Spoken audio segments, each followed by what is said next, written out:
നമസ്കാരം.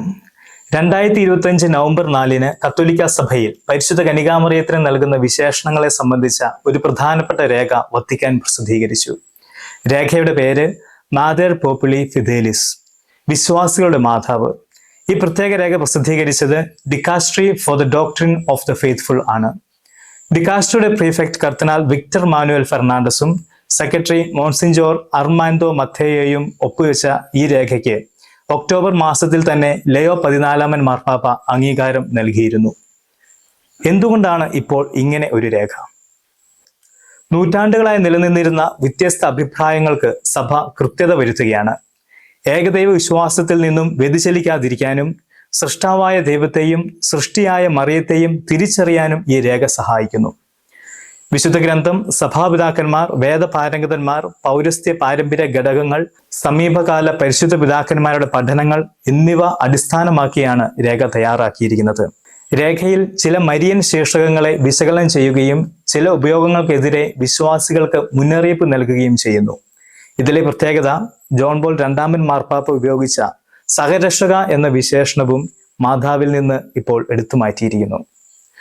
സഭ അംഗീകരിക്കുന്ന പദങ്ങൾ: വിശ്വാസ സമൂഹത്തിന്റെ അമ്മ, ആത്മീയ മാതാവ്, വിശ്വാസികളുടെ മാതാവ് തുടങ്ങിയ ശീർഷകങ്ങൾ ഉപയോഗിക്കുന്നതിനെ വത്തിക്കാൻ പ്രോത്സാഹിപ്പിക്കുന്നു. എന്നാൽ സഭ ഒഴിവാക്കുന്ന ചില പദങ്ങളും കൂടെയുണ്ട്.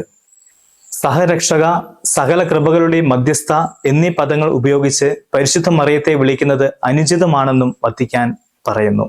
കാരണം സകല കൃപകളുടെയും മാതാവ്, സഹരക്ഷക എന്നീ ശീർഷകങ്ങൾ ചില അർത്ഥത്തിൽ സ്വീകാര്യമെന്ന് തോന്നാമെങ്കിലും ഇവയുടെ അർത്ഥവിശദീകരണങ്ങൾ ഏറെ അപകട സാധ്യതകൾ മുൻപോട്ട് വയ്ക്കുന്നു.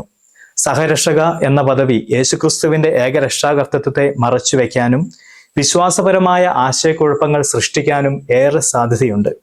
അതുപോലെ തന്നെ ക്രിസ്തുവാണ് ഏകരക്ഷകൻ എന്ന അടിസ്ഥാന സത്യത്തെ ഈ പദം ദുർബലപ്പെടുത്തിയേക്കാമെന്നും വിശ്വാസ തിരുസംഘം പറയുന്നു. മാതാവ് രക്ഷാകര പ്രവർത്തനങ്ങളിൽ പങ്കാളിയാണ് എന്നതിൽ ഒരു സംശയവുമില്ല. എന്നാൽ സഹരക്ഷക എന്ന പദം ക്രിസ്തുവിന് സമാന്തരമായ ഒരു വിശേഷണമായതുകൊണ്ട് മറിയത്തിന് നൽകിയിരിക്കുന്ന മാതൃസ്ഥാനത്തിൽ നിന്നും വ്യതിചലിക്കാൻ ഇത് കാരണമായേക്കാം. ഇതുപോലെ തന്നെ സകല കൃപകളുടെയും ദാതാവായി മറിയത്തെ കാണുന്ന വ്യാഖ്യാനം സഭ സ്വീകരിക്കുന്നില്ല. കാരണം കൃപ നൽകുന്നത് ദൈവം മാത്രം. അത് ക്രിസ്തുവിലൂടെ നമുക്ക് നൽകപ്പെടുന്നു. വിശ്വാസികളുടെ ജീവിതത്തിൽ മാതാവിന് ഏറെ പ്രാധാന്യമുണ്ട്. അതുകൊണ്ട് മാതാവിന്റെ മാതൃത്വത്തിന് ഊന്നൽ നൽകുന്ന ദൈവമാതാവ്, വിശ്വാസികളുടെ മാതാവ് എന്നീ സ്ഥാനപ്പേരുകൾ ഉപയോഗിക്കാൻ തിരുസംഘം പ്രോത്സാഹിപ്പിക്കുന്നു. മരിയഭക്തി സഭ എന്നും പ്രോത്സാഹിപ്പിക്കുന്നു. എന്നാൽ തെറ്റിദ്ധാരണകൾ, ആശയക്കുഴപ്പങ്ങൾ എന്നിവ ഒഴിവാക്കപ്പെടണം. മറിയം നമ്മെ യേശുക്രിസ്തുവിലേക്കാണ് നയിക്കുന്നത്. മറിയത്തെ ബഹുമാനിക്കുമ്പോൾ ക്രിസ്തുവിനെ കൂടുതൽ മഹത്വപ്പെടുത്തുക, അതാണ് സഭയുടെ ലക്ഷ്യം. മരിയഭക്തിയിൽ മാത്രം ചുരുങ്ങി പോകേണ്ടവരല്ല വിശ്വാസികൾ.